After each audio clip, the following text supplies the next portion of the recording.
Good morning, everyone. It is December 1st. Going to talk about the war between Israel and Hamas. Unfortunately, the ceasefire has ended. Now, of course, both sides are blaming the other side, but Hamas in a press conference threw in the added bonus of saying it was America's fault, despite the fact that America helped broker the ceasefire deal, monitored it, and airlifted 54,000 pounds of aid into Gaza during the ceasefire. Hamas accused U.S. Secretary of State Antony Blinken of, quote, giving the green light for hostilities to resume when he met with Benjamin Netanyahu yesterday. Blinken responded to the accusation from Hamas, saying it was actually Hamas that fired rockets into Israel and also perpetrated a shooting in Jerusalem. Furthermore, Hamas reneged on the commitments it made pertaining to the terms of hostage releases, including not separating mothers from children, which they did as one 14-year-old girl was released, but her mother was not. Israel also said Hamas is refusing to release additional hostages in the coming days, also violating the terms of the agreement.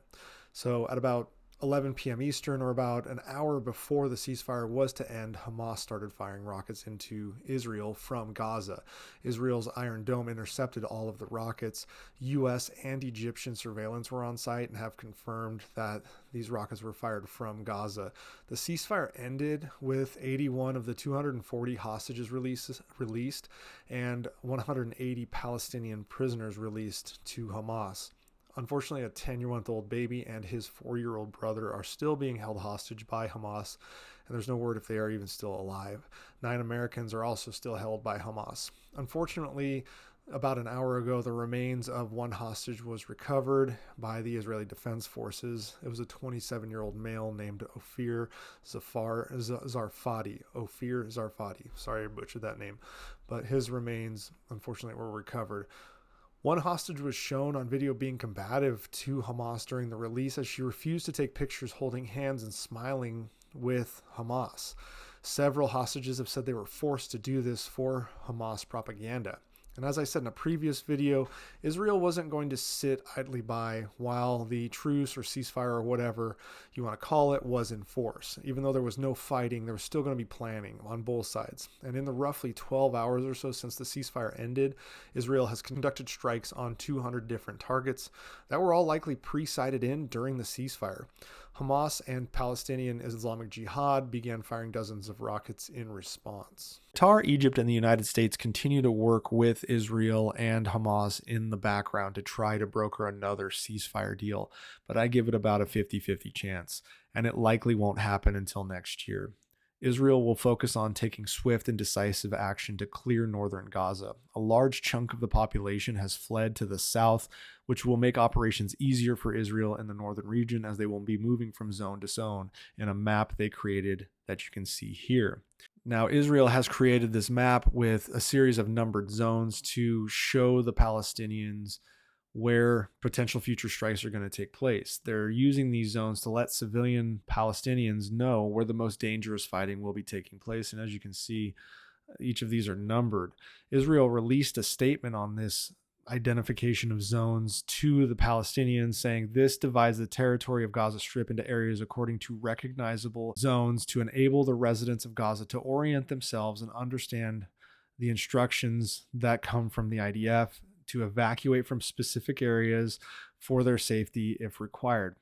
So basically, Israel has assigned numbers to various zones across Gaza so they can notify the population in that area that the Israeli Defense Forces is going to be operating or conducting strikes in that area, and they can either take shelter or get out.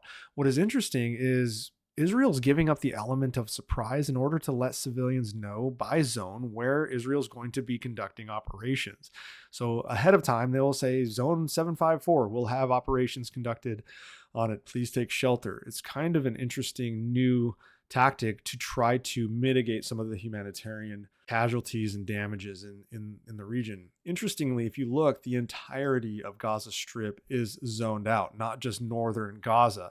So the idea is Israel is going to eventually focus on southern Gaza. This is going to be problematic for Israel because many Palestinians who are in northern Gaza were told to move south, but Israel will likely to have to conduct operations in southern Gaza in places like Khan Yunis, which is actually this large densely populated area here because Hamas does have a large presence there. Israel dropped leaflets recently urging the people to leave Khan Yunis as future battles are going to be conducted there. And in fact, when looking at southern Gaza, you can see that bombing raids have been conducted, as well as missile strikes coming from the region into Israel are also being conducted by Hamas and the Palestinian Islamic Jihad. Now, focusing on northern Gaza, where obviously the majority of the operations are going to be conducted over the next few weeks to months as the ceasefire ended, you can see that much of Gaza is in Israel's control, much of northern Gaza, that is. And they've already started to cut off some of the major roadways and road networks in order to start chunking out pieces of Gaza for them to turn blue, essentially, to turn in favor of Israel's control. This will probably go slower as they move towards the city center of Gaza City, as the tunnel network that was created by the Hamas terrorists is pretty extensive the closer you get to this city center. We've seen video footage of this network of tunnels, and they're more sophisticated, more heavily defended as you move into Gaza City relative to some of the more outskirts locations that we've seen previously. Now, there is really no timeline for how all of this plays out, but the reality is Israel owns both the sky and the sea, as well as are making very rapid gains on the ground in northern Gaza. I expect this to be a relatively quick operation in northern Gaza with potentially a tactical pause, which may lend itself to ceasefire operations before Israel decides to start moving southward. And by moving southward, I mean they will probably not actually physically move southward. They will use their proximity to the territory down here to move inward and basically chunk out, do the exact same thing that they did to northern Gaza to Khan Yunis. I would probably expect them to zone out 3 specific zones, where the southern portion of Gaza, Khan Yunis is its own, northern Gaza is the one they're operating in now, and then after they take care of these 2, they can move in on 3 sides into central Gaza, potentially fully eliminating Hamas as their stated mission goals are.